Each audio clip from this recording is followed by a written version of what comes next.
We are in the middle of the COVID-19 crisis, and we're continuing to talk about it here on the Survivor's Guide to Life podcast, and I'm going to pose a question that we will answer today.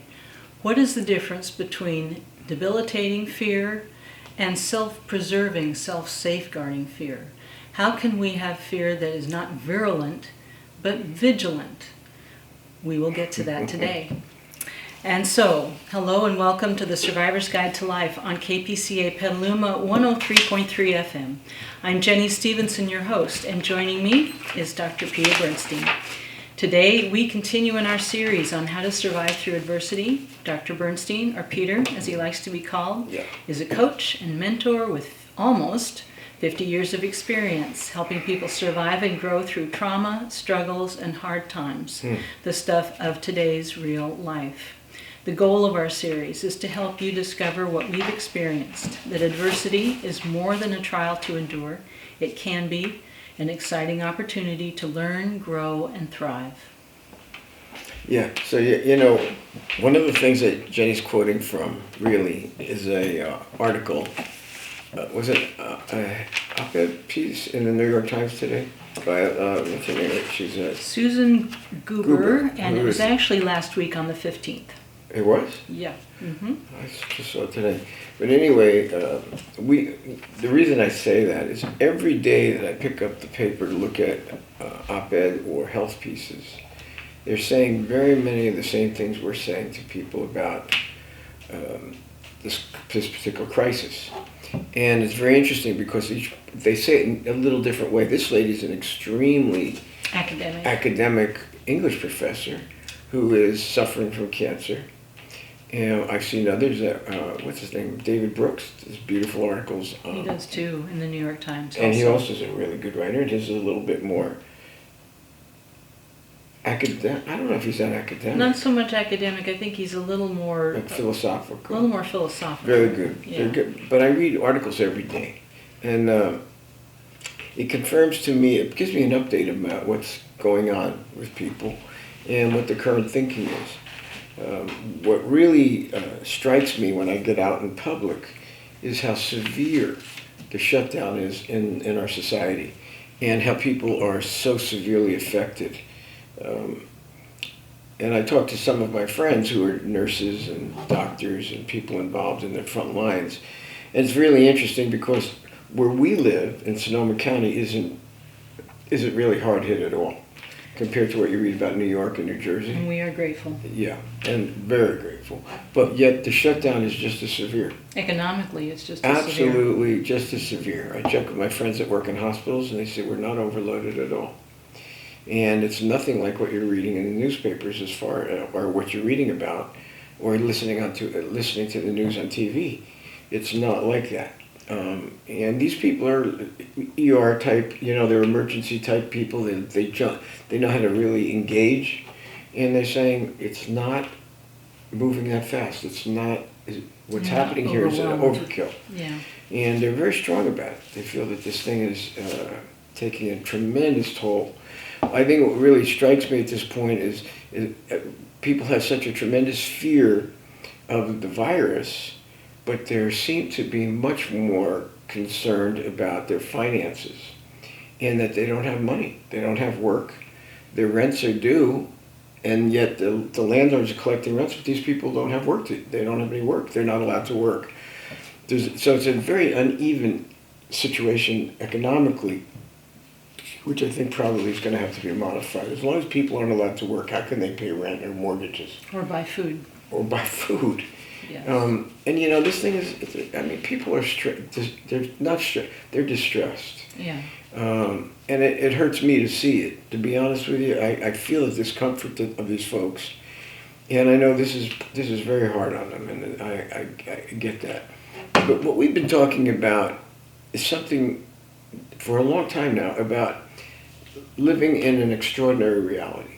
And this show is about what we've learned about from living in an extraordinary reality, and and many folks that we've had on as guests or that we've referred to, that's their calling in life. They live in the extraordinary realities where life, dying, and death are part of their frontline work every day. And it takes a toll. We're not saying it doesn't, even if they're really professional and this is what they do. And I'm not saying we're professionally move cold. Even if this is what they do for a living, it takes a toll. And we've talked about, and we do talk about, how these first responder types and frontline workers need to learn how to take care of themselves. But we've been immersed in the extraordinary reality for a long time. We deal with death and dying and sickness in our work, in our personal lives. We know what ambiguous grief is, and loss has to do with dealing with these things while people they're still alive, but they're in the dying process. My wife is one of them. My mother's another one. She's almost 95. But we also help an awful lot of people that come to our institute that are dealing with very similar, very heavy hits. Yeah. And it is a different reality. What we've seen too is that folks that have avoided that reality, and all of us have done this at some point, we don't want to admit that we're mortal. We don't want to look at the difficulties in life, the painful things in life that aren't very pretty. And yet everybody is going to be dealing with that at some point in their life. And yet that's a very hard concept to get across to people until it's in their face. Yeah, which is happening now. And one thing about being involved as a calling in your life or a profession, you learn a lot about yourself when you're in the midst of it. And you really have to learn to cope. Not an easy task. Because we go in with good intentions, we're caring people, and yet after a while we're thrown up against ourselves because we don't have the control. And that becomes so clear after a while that we're not in control, and it's a very uncomfortable feeling to be involved, to go through. And then you begin to see yourself as you really are, not as you would pretend to be or profess to be. Very painful process, and yet if you're going to really do good work and care for folks and be there for them in their difficulties, where you're giving and they can't really give back much because they're sick, it takes a toll on you. We absorb the energies of it. We're thrust into a situation that most people would go, no thank you. I don't even want to look at it and I don't want to hear about it. And yet there are people like myself and you and others, this is what we've chosen, or it's been chosen for us by the higher power, God in our case. But I believe that, it's a very difficult thing because it involves a lot of suffering, a lot of pain. We happen to be involved in the healing of it and helping people find relief and hope and recovery. That's what we're really big on. That's what we're committed to. And that's what we're committed to. And yet there are other situations that we're involved in. We're just basically showing love and care and giving people encouragement and support on their journey to the end of their life. I mean, we see the whole spectrum, but it always involves suffering and pain and struggle. And interesting, when I say pain, I mean, I look at people like my wife, she's not in any pain. She's not suffering. I do, because I'm there with her and I love her. And I still have to go on with my life. I have other people to take care of. I've got to stay in pretty decent shape in spite of it all, because I want to be there for her. Yes. And I have to be there for other people too. It's a very difficult undertaking, and yet we do it for other people too. So do you. So does everybody who works at our institute does. And most of the people we surround ourselves with do the same thing. But then when you step out of our world and you take a look at this thing that's happening with the virus now, it is an extraordinary level, an extraordinary reality on such a massive level. It's not even an epidemic, it's a pandemic. I just saw somebody sent me a photo of herself from Singapore, and she's got a mask on. And I've seen them all over the world. But I look at this and I go, everyone now is thrust into this extraordinary reality, not by choice. No. And they don't have the arsenal of past experience to draw upon to give them the ability to know how to cope.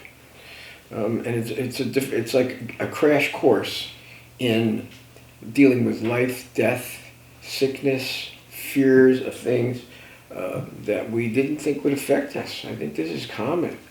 And in our society anyway, and I can't speak for everybody in the world because we know people in Africa that don't live like us. We have people that are friends of ours there and in Mexico. But in the United States especially, and I know in other parts of the world too, we have put so much emphasis and our values are so oriented toward security and control. We spent a good amount of time in our last podcast, number 72, about material, emphasis on material, on tangible things, and the possibility of making a shift to focusing more on the intangibles. Well, during these times, it's one of the things we talk about in our papers that we write, and we've been through, helped other people through other crises. 10 things to pay attention to. But I will get to that. But I really believe that we all have done that. We all have looked to get control and live in have a routine that gives us a sense of control of something. We all want some kind of financial security or physical security. That's not abnormal. No, and it's not that we're not saying that that's wrong or bad. We're just saying it's so emphasized. It's been so overemphasized to the exclusion of other realities that aren't quite as tangible, and yet they are really more foundational than all those physical and material things. And usually we don't find that out until it's stripped away from us or challenged. And then all of a sudden you wake up and realize, well, I have a strong arsenal about how to make money, how to save money, how to build my 401ks, and so again, prepare for retirements or build my career and my ambitions, And we put so much emphasis on that, particularly in our society, that those things make us, by doing that, what really happens is it sets us up to be very fragile.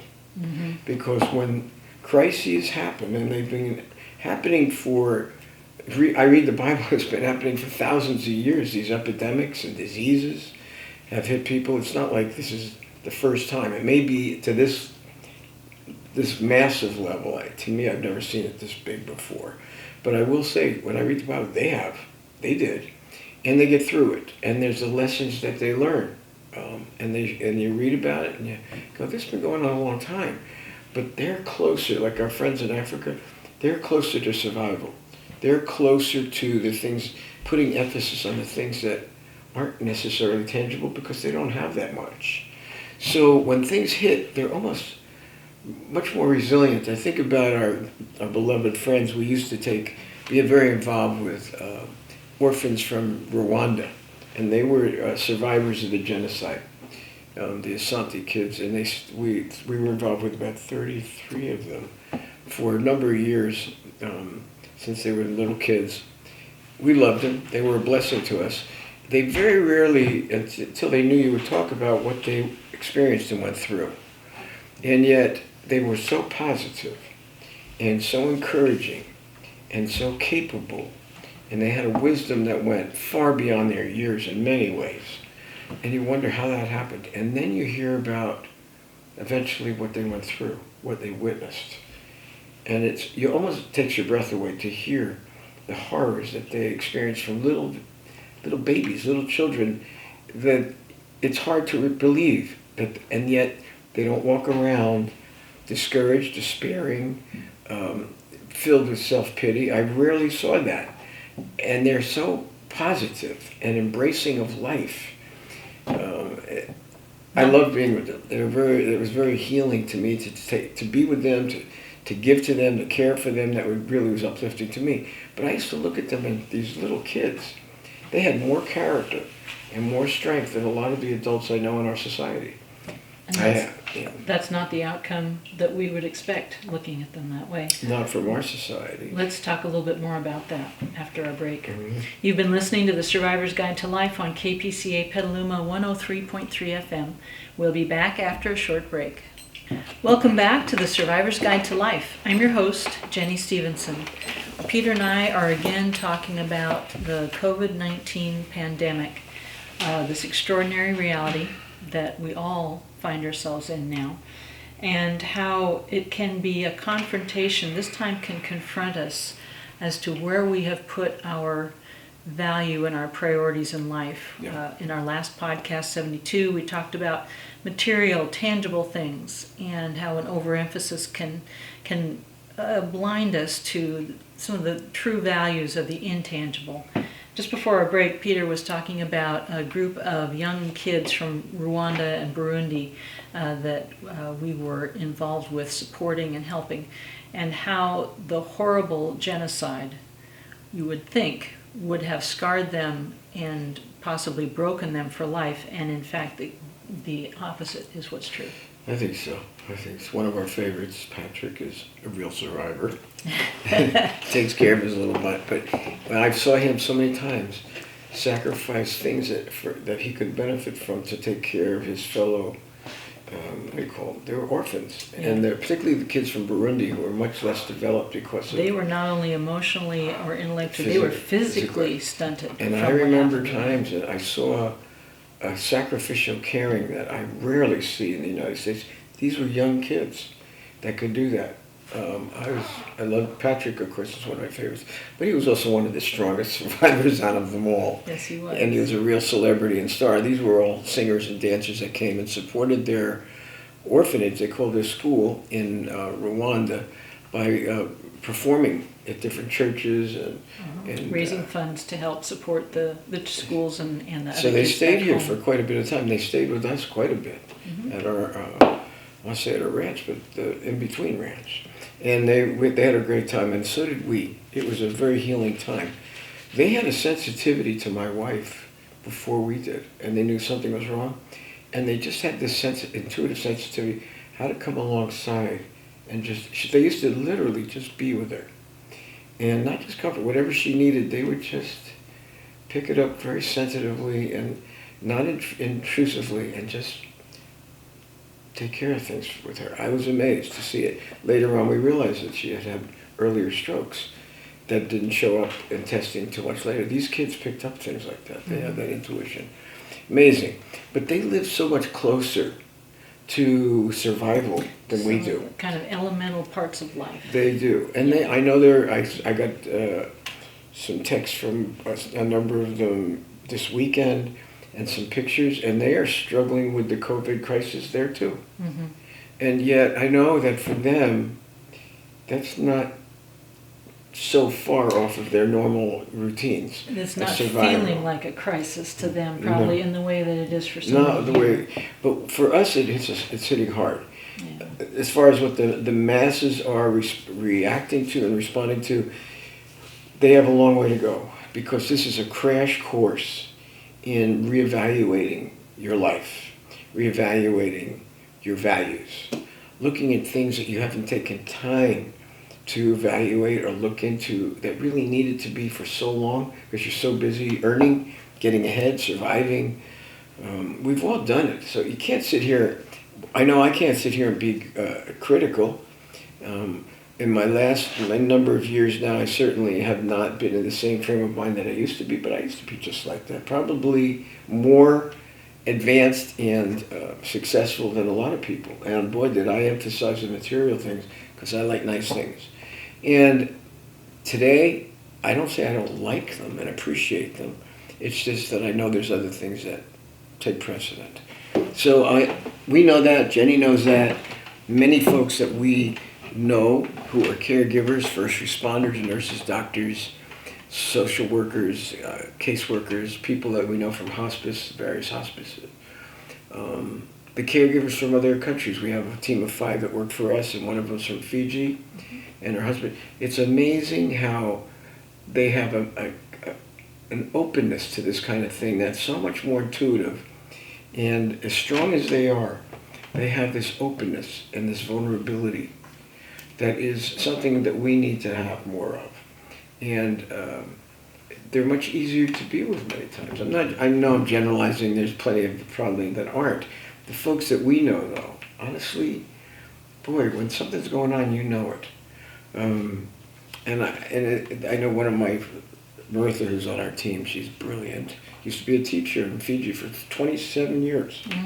And now she's a caregiver. What a remarkable caregiver. But her husband, who was a professional rugby player, and then he was a manager of one distribution company, chose to become a caregiver. He is such a fine man, strong, capable, and yet he's right now grieving. His father passed away about a week and a half ago. He's so open about it, and he's so accessible.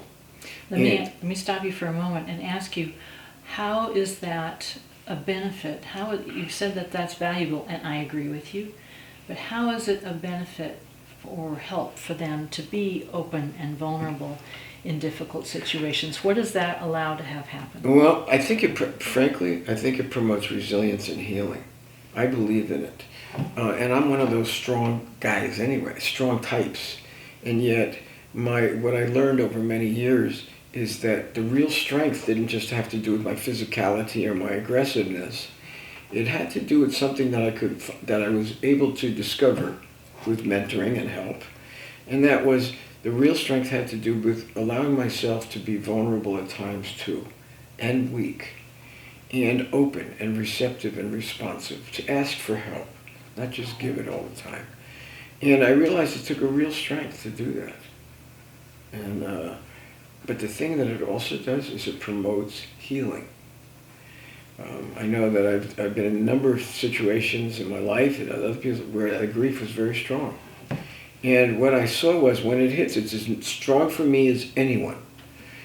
But yet, I'm able to stay with it. I'm able to respond to it physically and emotionally in ways that gets me through it and gets me to the other side. I know that not everybody does that. And I'm one of those people that is if there's an emergency or crisis, I don't run away from it, I engage with it. And those are my values and my character. So I'm going to feel more.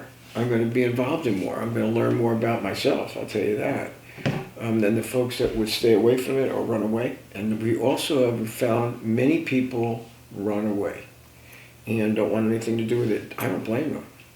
It's just that it's just not a way of life for me. If I see somebody in trouble or I see a crisis or a need or emergency, I'm one of the people that I'm right there. But by doing it for so long, I've also built a certain resilience and a capability to know that I've been through things like this before and I know how to get through it. I know the effect that it's going to have on me. I know what my body's going to feel like. I know what I'm going to have to do to diffuse that distress later, the effects of it. And I don't have to defend myself and pretend. I know what to do to get through it. And that's my arsenal. We've discovered it again. We used it in the Great Recession. And we saw people absolutely in paralysis and being terrified. They were stripped of the things that meant so much to them. We also saw them bullied by the banks. Horrible.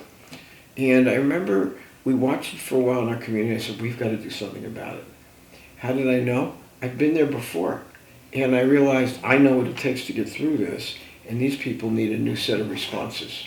So we wrote a book, we published papers, we did workshops, we did an awful lot of things to get people to find a new set of reactions and responses that are more appropriate for the situation now. Instead of falling back into paralysis and being terrified and being ineffectual at a time when they really needed to step up to the challenge and make some new moves, and it wasn't easy. But I remember I looked at it and go, I've seen this before. I've been through this before more than once, and I know what it takes to get through it. So when you've done this enough times, it's never easy. It's just that it's familiar. You know that there is going to be strengths that you've found through these horrible crises that you've been through, or that I've had to deal with myself and with so many thousands of people that I've helped recover. But I've also gone through traumas with them. And during the time, trauma is trauma. And it is overwhelming at the time. Things are out of control. It's life or death. It moves fast. And it is terrifying. And if you're familiar with it, I know first responders live in that space. They work. I do too. It's amazing what you're able to do in the midst of all of that. And if you're facing death or you're facing the horrors of dying, and when you're with someone, you know how to be there with them. Now, it's a very different experience. It's not pleasant. But yet in the midst of it, there's so many things that you could discover so quickly. And I know so many times, and it's not a time when, I don't care how much training you've had, the situation is you're not in control. And it's an overpowering, overwhelming type of experience. That's trauma. And the normal emotions of fear they're not the norm. They're so much more intensified, and your nervous system is in such high alert. And at the same time, if you do it enough, you know how to function in that mode. And I gotta say, I do most of the time. Many of my friends that I know, and people that I think a lot of, they do it too. They are like me, and they have their own specialties, and they're fabulous. Many of them. I think of Big Steve, who's a nurse. He looks like Mr. Clean. He's all muscle bound. I never saw a nurse look like that before, but he's incredible as a nurse. And he's like that. He's the ER, ICU type. And man, when there's something to deal with, he's right there. And he's loving and caring and very strong at the same time. Most of the people I know are like that. And if they're not, and they're going to be around us, they're going to get like that. And we're going to train them how to do it. Not everybody can do it. Some folks are very regimented and they're trained, like young nurses. We've seen a number of them. They're not really cut out for the work. They're not always cut out for it. They have all the intellectual training and schooling, but yet when it comes to really knowing how to respond and be involved, I see more of them not come through. Those aren't the gifted ones. There's many that aren't. And they have hearts of gold. They're right there. They know what to do, but they have a caring heart. And they are empathic type people. So they're able to give in the midst of all that in such appropriate ways. And this is whether they're younger or older. I've seen it. So most of the people I know can do it. Well, okay, so I'm telling you about people that live in this extraordinary reality and that they've built a life around it. And they take a beating. We feel our wounds and our scars and our pain for sure. We just learn how to deal. We have to learn how to deal with it. But what we're seeing now is an entire society being confronted with this, and we're seeing how ill-equipped so many of them are. And we just had a signal?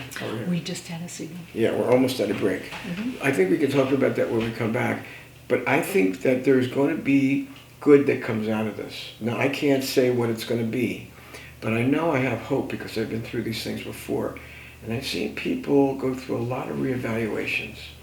And one of the things that I always look for is people beginning to care for their fellow man instead of just taking care of themselves and in that survival level where they don't care about anybody but themselves.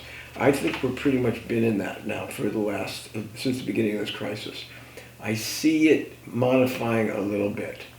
I'd like to see it modify a whole lot more where the barriers come down and people begin to realize, and this is very healing, that as bad as it is for you, there's other people, if you just look around, that are having it so much having worse. It worse than you. That's right. Mm-hmm. You've been listening to The Survivor's Guide to Life on KPCA Petaluma 103.3 FM. We'll be back after a short break. Welcome back to The Survivor's Guide to Life. I'm your host, Jenny Stevenson. I was just telling Peter that the way he talked through in our last segment, the value of embracing, accepting very painful, difficult circumstances, going through them and allowing them to teach you more about yourself, more about what it means to approach life and other people in a way that's more meaningful and more substantial, with more character, making a real difference. Those are my words. I would just, if you encourage you to think again about what Peter was talking about in our last segment. Not sure where you would like to go now. I know one thing we did talk about is that in this extraordinary reality of people who face life and death and sickness every day, beside from the people we've talked about, might be this article that we picked up, people who are surviving with cancer. They're living in this place too. An extraordinary reality, yeah. Yes. So it's true. I want to say one thing so people don't think I'm just being judgmental.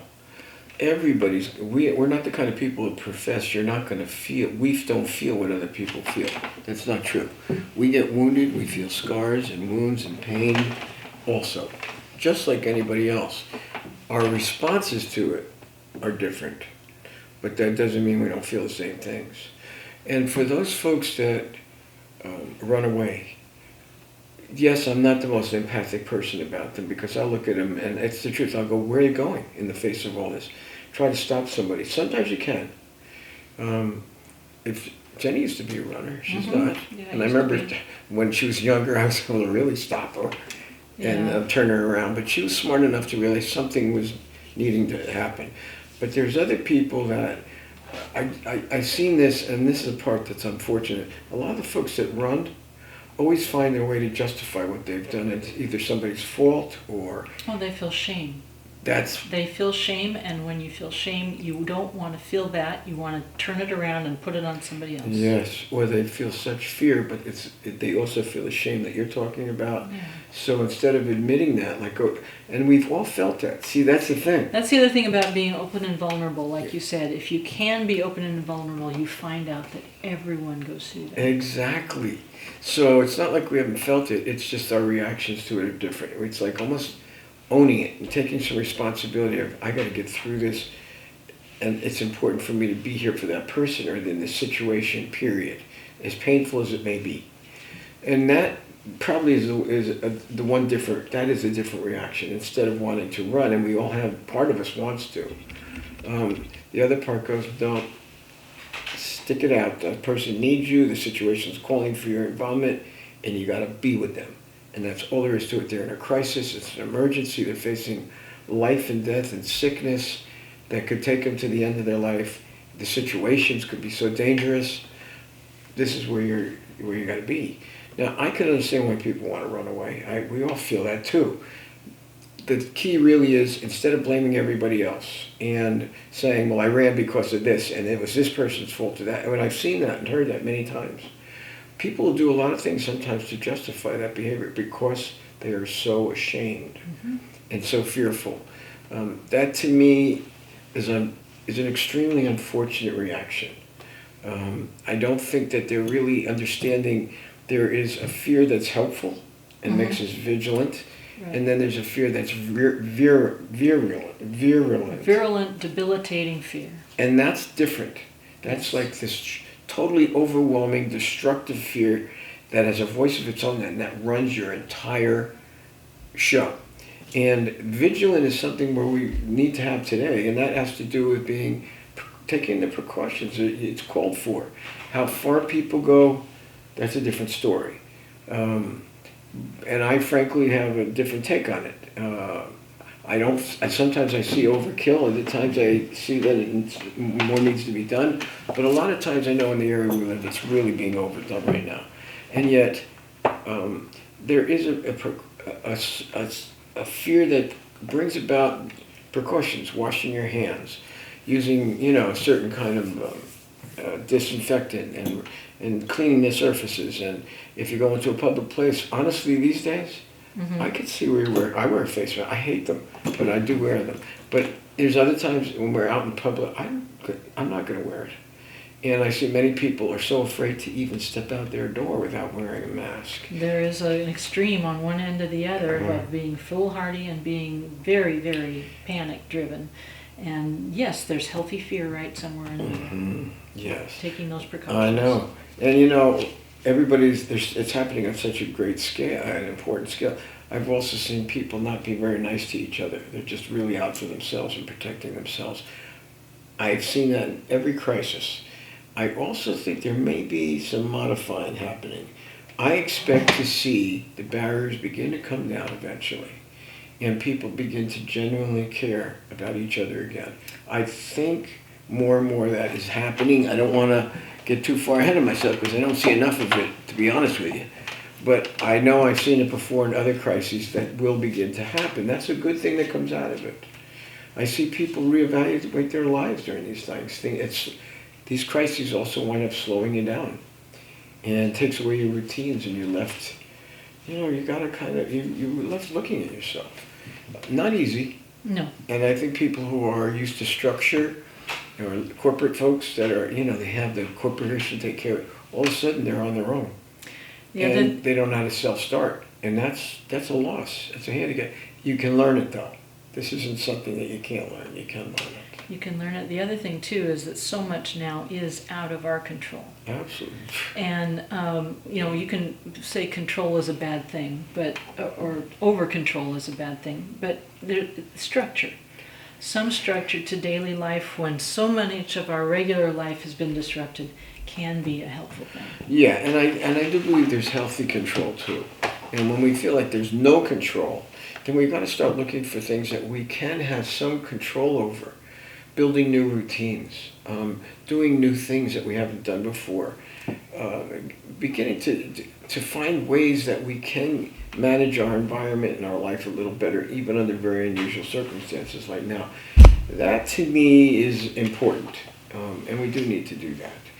I also know, we're talking about the COVID-19 crisis, but the financial crisis is beyond. I've never seen anything like this before. Yeah. I've never heard Yeah. 22 million people filing for unemployment in 3 weeks. Yeah. It's very serious. I've never seen so many businesses closed down, and I know many of them are not going to survive this. And There's won't starting able to be come so many announcements of businesses that are saying we won't be coming back. back. They won't be coming back. We have a neighborhood business that Three Twins is not coming back. They have announced that they will They were close a the popular business. company. Popular company, so it is happening. Oh, you're going to see it more and more. And it's a heartbreak because these people work hard and they do everything they can to get ahead, and all of a sudden it's not doable anymore. They can't sustain.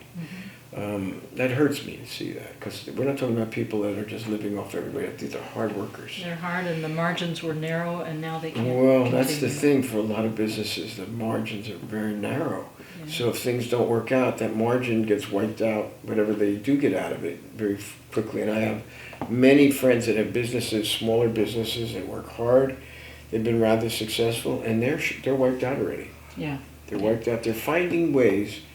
The one people I know, many of them are finding ways to survive, but they're getting by the skin of their teeth Having to right be now. very creative, and this whole scenario is true for individuals and families too. We've been living on narrow margins, and now to survive, we have to get very creative. Creativity comes out of. I've never seen it as when you have suffering and pain and struggle and things are stripped away, and you look at the history of things like that, you will see creativity come like you've never seen before. And that is what is going to happen again. I know it. It's happening already. And I appreciate that. I love it. I love seeing that. But at the same time, I am well aware of the struggles that people are having right now. My heart goes out to them. It's also a very uncomfortable time. Very. Yeah, I mean, people are, the environments, Yeah. the total communities are shaking. Yeah. And very unsteady. You go to a supermarket, just think about the people who are working in the supermarkets, what they're being exposed to, and they're willing to do it. They're doing it. We have people that we know, that we think a lot of, they're very hard workers that work for Target, and man, he's exposed to things every day. Every day. I don't hear him complaining, Nope. No. and I hear him doing a heck of a job. So I look at these things, and I know the values that I have. I like I value hard work. I value engaging with the situations. Also knowing, this is another thing that comes out of fighting a lot of battles. There are battles sometimes that we can't win. And the real smart folks that I've seen, and I've been a survivor and I've known a lot of them, especially through my childhood, there is a time to realize you can't win and you got to let go. Even though it's unjust and unfair, it's coming to the realization that this particular battle you're not going to win. And in fact, it's taking too heavy a toll. Sometimes you got to let go and know you'll come back. Save yourself there'll be a better day. And this one is, when you're really discerning and smart and you learn how to fight and battle, when to let go and retreat and save yourself and come back for another day. That's also a very important part of knowing how to be a good fighter and meeting these difficult challenges. So I think that at this point, all of these qualities are going to begin to show themselves more and more in people. And all of these qualities are a part of what we consider resilience. Absolutely. And we've been talking about it for a long time on all these episodes, about how to find resilience during struggle and suffering and pain. Well, the qualities that we've realized that's the only way we've realized them, is through these very overwhelming struggles. And we've talked about it primarily for folks that are the first responder types and the caregiver types, because we know they're on the front lines. And we talked about, we want to teach and promote self-care, because to survive it on a lifestyle and a way of life, a career, I'll say this, a lot of these frontline workers don't know how to take care of themselves. That is one thing. It's not stressed. No. And I look at it, and I talk to some of my friends that are first responders, and they tell me what they think self-care is, and I go, you're kidding. That's all? That's it. Yeah. For what you guys face, that's not the gonna best. be enough. I say that's not going to do it. No. But they feel, well, that's what we've been trained to do. That's what we're told is really good. But you know what? They're good fighters until they burn out, or they get sick, or they become dependent on alcohol and drugs. Very common. So, I look at those things and I go, well, for our commitment has been to teach people very specifically on how to take care of themselves during these very stressful times, how to read their bodies, how to understand how much distress they've taken on, and what to do about it to diffuse the overwhelming fear and emotion and come back to a more stable place, even though the situations they have to return to haven't changed a bit. If they know how to take care and do the kind of things we talk about, and we've talked about in other episodes, they can go back with a much clearer head. They have hope again, they feel resilient, and they don't feel defeated and discouraged. So we've put a lot of time, we're very invested in this kind of thing. Did we ever think we were going to come up against this, though, on this massive level? I wasn't anticipating it, but it's here. And so we can apply a lot of these principles that we know to this situation. You've been listening to the Survivor's Guide to Life on KPCA Petaluma 103.3 FM. We'll be back after a short break. Welcome back to the Survivor's Guide to Life. I'm your host, Jenny Stevenson. Peter and I are returning to the article we mentioned earlier in our podcast. The title is What Cancer Has Taught Me About Fear. It's from the New York Times, written by Susan Goober, who is a cancer survivor. Want to bring this up because she was the one who, when we were quoting about the difference between virulent and vigilant fear, she brought it up in terms of what do you do that is self-preserving, a healthy fear, versus something that takes over and starts to run you into panic and destructive actions or attitudes. She equated this to not only maintaining physical health, but mental health or emotional health. And we've been talking about self-care. Exactly. How can we use healthy fear or self-preserving fear to motivate us to do better in the field of self-care? Mm-hmm. She has some suggestions. She said, aside from the things that they had talked about physically, breathing, stretching, and we have talked about different practices, physical practices that help with stress. She also brings up the idea that you need to use some ingenuity. We can convert fear from virulent to vigilant if we take some creativity to it. We've talked about that a lot ourselves. She calls it engaging in small but innovative enterprises, mm-hmm. which is kind of it's a positive, different spin on how to put a little structure into your day and into your self-care. And she lists some very practical things. Is it okay if I read some of that? No, that's her. Sure. Absolutely. Sure. These are her ideas, and so I'm just going to read. Especially within the narrow circumstances imposed by the coronavirus, it requires ingenuity to discover, I'm going to use it, ordinary undertakings to deal with fear. On a practical level, consider what activities you enjoy in normal times. She's talking about baking bread. Go on nature walks. Organize your pictures in your photo album. How many of us have hundreds of pictures that have not been organized? Practice the guitar. Check out a remote learning class. There's so many offerings online now, including free concerts. Put together a film festival. Take a virtual tour of a museum. Cultivate a garden. Set up regular FaceTime or Skype sessions with family. Hobbies like woodworking, playing games, homeschooling, sitting on your balcony with your neighbors, contribute to a food bank. She's learning to knit socks. These are constructive activities that could be easy to dismiss and say, this means so little compared to the situation, the crisis that they were in, but there is value in structuring your day with small things that are positive and caring for yourself. Well, it gives you a distraction from always focusing on the fearful information and the fearful things that are happening, and you need to distract yourself. You need to get off. When it's coming at you constantly 24/7, you got to get your mind off and get it onto other things. We've talked many times. The kind of things you suggested aren't my style. I am one of these tough guys. So knitting socks isn't going to work for me. No, we're not going to get you That's not going to work for yarn. me. I like to ride horses and I like fast cars. I like things like that.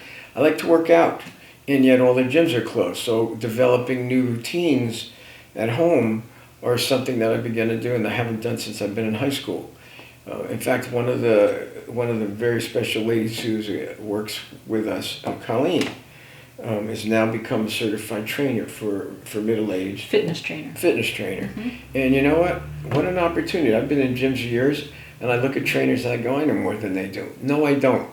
That's what I discovered, because Colleen took a look at what we were doing, and boy, I saw things where I've injured myself over and over again. That just her quickly seeing what was going on, she could correct it. You need a little modifying. And modify it and individualize it. She's going to be wonderful for people. Mm-hmm. She's got a real calling for it and a real heart for it. So, was I open to that before, or any of my buddies? I don't think so. They all say the same thing. No, you were into your gym routine. And they all now are saying, maybe it's time for me to learn. Yes. Yeah. Of course, I tell them all about Colleen. But I look at that. There's new things that you can do, but you've got to begin to get a feeling of getting your mind on other things, distract yourself from always focusing on the anxieties and fears of your situations, the unfamiliarity, feeling like everything's out of control. And there are so many people, when we've seen this, they just don't know what to do, and they get depressed. They get discouraged. They begin to despair. To me, they've been so completely overwhelmed that they're sinking. Now, when I see somebody like that, it's time to get them moving. Not everybody is a self-starter, I know that. So folks that aren't need somebody to come alongside them that is a self-starter and get them motivated, get them moving, get them out of their own way a little bit. For other folks that have had barriers of, I call it defenses, or ways that they've functioned for a long time that were not necessarily healthy, but they got away with it, it's not working anymore. This is a really good time, even though it's a very uncomfortable time, for folks to take a good look at themselves, to be honest with themselves, to see the holes in their character and their development, and to be honest with themselves. Stop blaming others or stop covering up. Stop professing to be something that you're not, and to just be honest with yourself without so much distraction. And we have been loaded with distractions. It's too easy to be distracted. Well, this is a time when those things begin to get much more revealed. Yeah. It also is a time for people to understand something about stress. That if people allow themselves to stay fearful and anxious, their nervous systems go into hyper-arousal and hyper-alert. The cortisol levels, the adrenaline levels stay on, they're on a high burn 24/7, which we're really not designed to do unless we're under a terrible crisis. And you're going to get sick. Your system eventually will break down. It'll break down. And I've seen caregivers go through this. I've seen first responders. I've seen military people that we've worked with go through this. After a while, they get sick. Or their blood pressure goes through the roof. Or they, who knows. But they do get heart attacks, strokes. Mm-hmm. Addiction, substance Addiction, use. because the intensity, we're supposed to have that ability intuitively. It's God-given when a situation truly is dangerous, and then when the danger is gone, our systems are supposed to discharge all the energy like a primitive animal would do, like a deer in a field, and come back to a more normalized state. Well, when people are in 24/7, they don't come back to a normalized state, and they're in these very high burns. That's very destructive physically. So, and for mental health in every other way, it's not okay to do. that need, for people, they need to shift out of that kind of hyper-aroused anxiety state for their own physical and mental health. So to go do some other things and put their mind on some other things for a while. Now, I'm not going to knit any socks, all right? But I know other people, maybe they will. I know people that would. And we have people at our place. We work under a lot of stress at our institute. And I've seen people, we always make sure everybody takes breaks. And people find ways to distract. Jenny likes to be in front of the computer. I'm not like that. I like to walk. I do. She's a great walker. I like to walk. And she also works out really early in the morning. So Okay. we're not talking about somebody who's physical. But a lot of times I used to look at her and say, get away from the computer for a while. Yeah. She likes it. There's That some was her parts of it I break. like, yeah. For me, I get That's true. such a stiff neck and such a stiff back, I gotta get out of there. So everybody's different, and we've learned to appreciate and respect each person that works with us. Everybody has their ways of shutting down and taking that hyper-intense state and diffusing it. So instead of being in that hyper-vigilant state, and it's not just vigilant, which is the right way, but it's out of control. Yeah. This is a way to bring it back to It's not something. related to what's happening in the present. That's right. I do want to say one thing that we have seen during this crisis that's important. People that have had trauma from their past, and we've had veterans that we've worked with and others that have had different kinds of trauma. These crises re-trigger and bring out the emotions of those old experiences. Even folks that we've helped recover, this is a kind of experience that can bring it back. And that emotion and that terror and panic comes into the present. And what happens is it distorts and contaminates the normal, healthy fears. And these aren't normal, healthy fears. And these folks become seriously distorted. They get sick. Unfortunately, we've seen some over the years that have killed themselves. We've seen soldiers that were real heroes, couldn't shut down, and they were suicidal and we couldn't stop it. So we have seen enough of that too. They just couldn't shut down. No. They would go back to battles, where they would go back to things they didn't have to. They couldn't sleep at night because they would replay it over and over again. Well, the folks that we've helped get through that and live a normal life and live pretty decently are getting triggered again during this crisis. And that's not good, because their emotions will take them down physically and every other way. The relationships will suffer. We are seeing a lot of that triggering stuff. Yeah. So those folks, they need help. They need somebody to come alongside them. They need to go ask for some help. This is a time when you have to admit the problem's getting overwhelming and I need to talk to somebody and I need to get some help with my body, because the body is carrying all this stuff. And it's very hard, we've found, to diffuse this kind of trauma unless you deal with the body and take care of it and let it get rid of that pain. We're big on that. We've developed many, many years of experience with that. We know how to do it. I don't say it's 100% successful, but boy, we can do a lot for many, many people. I think people need to learn to pay attention to those things. Other episodes, we taught it specifically what they need to pay attention We've to. gone into a lot more detail about how the body holds stress and trauma and how important it is to not just deal with memories and thoughts, but to deal with what's held in the Absolutely. body. So That's right. I think on a massive level, that needs to begin to happen. Yes. Anyway. Yes. I'm getting a signal from Steve, Our producer. our helpful signal, because we have something new. Aside from the things I usually cover at the end of each podcast, we have something new. We have decided to initiate a GoFundMe campaign. What we're seeing is a very encouraging, we're grateful for it, response. Our numbers are up. Many more people are listening to our podcast since we started talking about the crisis, and listening and watching us on YouTube. What we're doing here is, we're so grateful that we are so well positioned. We're in this place of, we are coming to you virtually, through sound, through the web, through YouTube. We don't have to be in your home. You can listen to us, and you are, from wherever it is you are sheltered at home. And what we want to do is to be able to do more. And we're working on the most shoestring of budgets. And we decided that if we could do a campaign for GoFundMe, we could expand what we're doing, we could make it more accessible, we could offer more resources. We already offer many resources on our website, papers, videos, our podcast. So we are starting this new campaign. And we can also help more people that come we to ask can for help. We can help more people. We would like to. Peter has a friend, has friends who are a local business who are having to lay off all their workers, and we would love to be able to work with them, either in some way to help support them and encourage them during this time.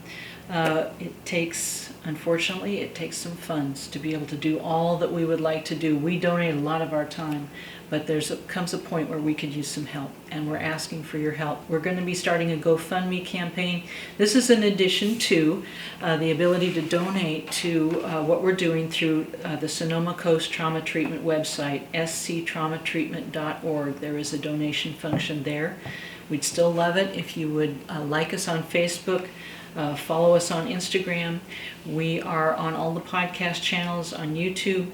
Our website, where you can find all of those, is thesurvivorsguidetolife.com.